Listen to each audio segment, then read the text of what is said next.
Da. Da. Oh. Nu. Păi ce facem când De ce facem te-ai filmuleț, enervat? plângem? De ce te-ai enervat?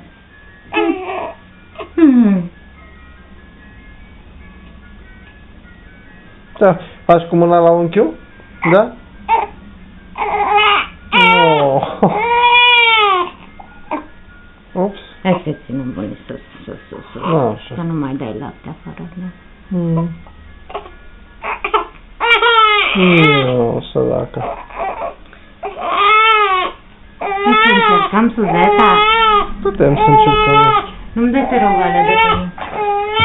Da, bun, hai, nu te enerva acum, s-a început să se enerveze acolo. S-a plictisit repede de la așa? Bravo, da.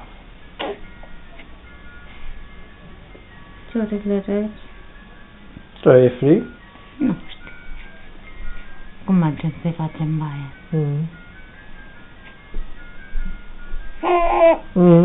Da, da. Op. Mai zici ceva? Eu ce trage din Suzeta? Cred că e foame iară. Nu știu. Câteodată. Dar mai înainte eu dat Bianca de Păi mâncare. l-a dat pe tot afară. Dar oricum trebuie să-i facem baie și nu poate să mai mănânce. Ochișori frumoși.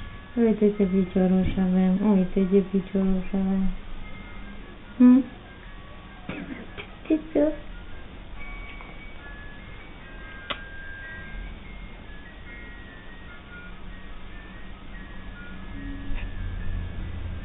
Ce zice Alexandru? Nu.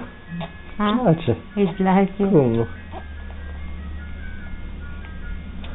Mama ta? Când o fi. Ce face, săracă?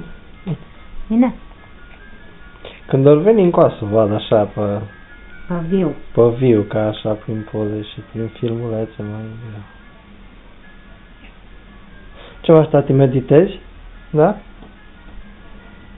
Meditezi, nu?